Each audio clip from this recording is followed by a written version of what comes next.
Do you agree with the saying that you never stop learning? I am in my 30s now, pretty much like mid 30s. Can you believe it? Crazy to think about. It's hard to believe, but I still find myself learning so many valuable lessons. I think everyone has a different way of learning new skills, learning new abilities, and just learning very valuable life lessons, like what life is trying to teach you, whether that be a new skill that you're trying to learn or practice, and then you become better at it, or it's one of those things, life is giving you a very important life lesson that is much more valuable than a skill. I think skills are very important, but also skills involving, it could be relationships, it could be skills regarding like how you handle like your emotional response, things along those lines.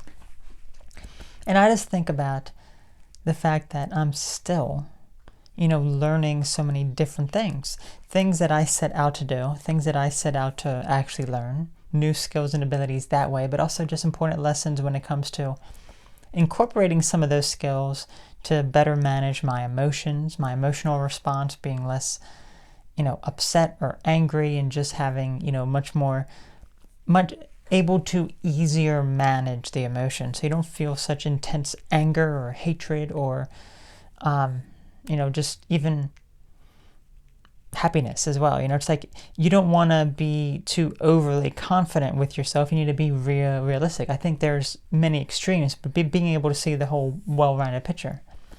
So when it comes to actually like learning new skills and abilities, my main approach of how I do it, and again, everyone is different. Let me know how you learn new things. For me, it's a hands-on approach.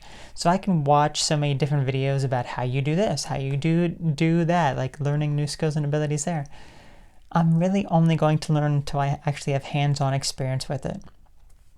It's like once I actually sit down and do it, I'm going to notice things. I'm going to realize some things that this person did, that they did it much more efficiently and easier than I did because I didn't know what I was doing. So being able to actually sit down, look at it, analyze it, and then understand, why is it like this? Why does it have to be like this in order for it to work properly? And if it's not like that, why doesn't it work? I'm the type of person, it's very analytical, I suppose. I'm the one who, if something doesn't work, I need to analyze it and figure out the reasons why it doesn't work. What are the reasons why this thing didn't work? And of course, that's like the debugging. I do a lot of like debugging. I just think about my programming that I do, all self-taught and everything, where I sit down, make a bunch of code and everything, and it's like, okay, something doesn't work. What's the reason why something doesn't work? Sometimes it can be very frustrating and infuriating, but it's one of those things that if you just give up, you're never going to learn. You have to keep trying at it, keep trying until you finally get it. Sometimes it's like the most ridiculous things. Like this hasn't happened anytime recently. We're talking like probably like over a decade ago. I remember some of those issues were to happen. You could have a slight misspelling of something, a very slight misspelling, and then that just throws everything off. It's like, why doesn't this work? And you're looking at it and like, there's no reason why this wouldn't work. And then you realize, oh, wait a second, you misspelled something. It was something so trivial that you overlooked, So for me, it's like one of those things that when you get older, supposedly it's harder for you to learn new things. I don't really know, because I feel as though I'm still learning plenty of new things right now, and it's like I'm not really old, I'm still relatively young, I suppose. I'm, mid 30s or so. Still learning new skills and abilities, learning new ways of just coping and managing emotions and responding.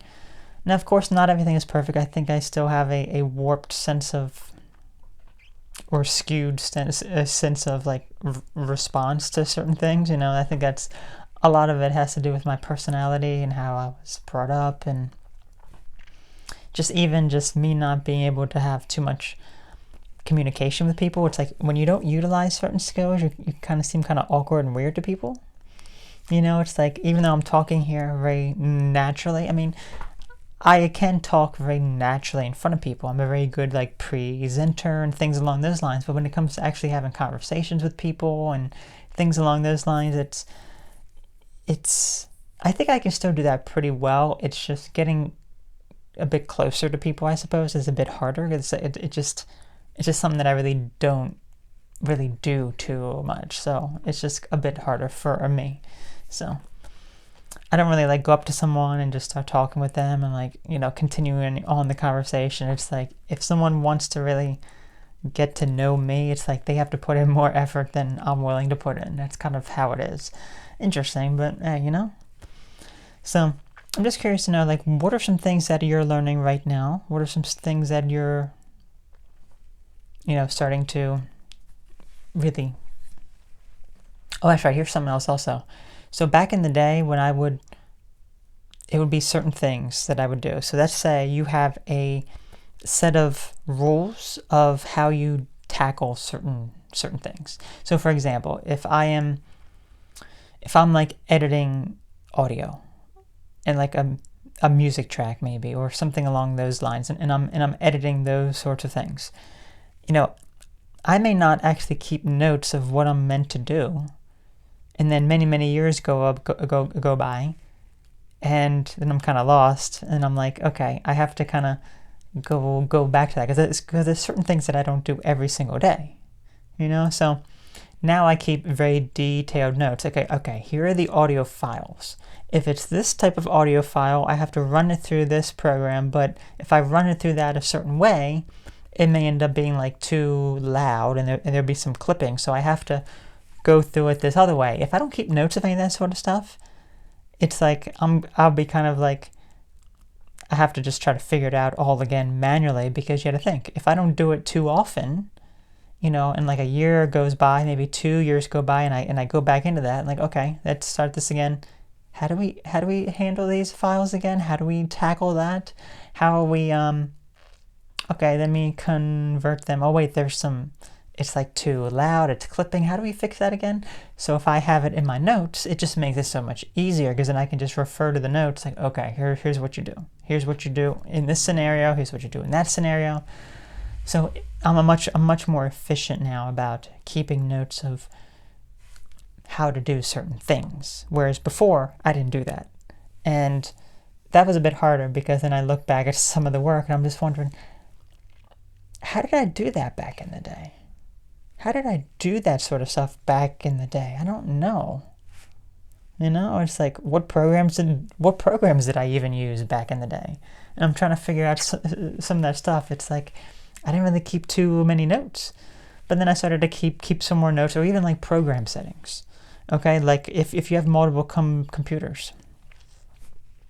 Kind of getting off topic now, I know, but if you have different computers, or you get a new computer and then you don't transfer some of the stuff over, or you end up transferring it like many years later, like when you finally need the program again, you're like, what are my settings again? Because I remember I altered a bunch of settings, so now here's another example, like for my TV.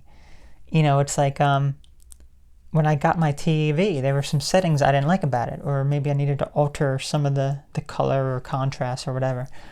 So I altered some of those things, and then I needed to do a factory reset on my TV. It's like, you know what? Instead of trying to figure out all this stuff, I'm just going to write down all these settings. So I wrote them all down, did the factory reset, go through all the settings, put it all there, and then I have now, in case anything were to happen to my TV, I need to reset it or whatever, I have all my settings and all the stuff right there. So it just makes it so much easier. It really does. It's like, some people may say, that's very specific what you're doing, all these different rules and all this sort of stuff, but it's like, that's another learning experience. It's like, after dealing with all these sorts of things that I have to redo again, it's like, I figured it out once already, okay? I spent the time figuring out this problem one time already. Spent a long time figuring it out. Why not keep a note of that, so that when I do it again, it's easier, instead of me trying to figure it all out again? Okay, so that's just something that I've learned over the years. So keep notes of stuff. Very handy, very important. So that was all. So let me know how you learn new things. What new things are you learning right now? For me, it's just, I don't think there's anything major new that I'm learning right now, for the most part. Nothing major, at least. Just practicing some patience, mindfulness, managing my emotions, emotional response. So that's like the main stuff, but that's like an everyday type of thing, you know? So that's all. You all take care of everyone, and I'll catch you later. Bye-bye.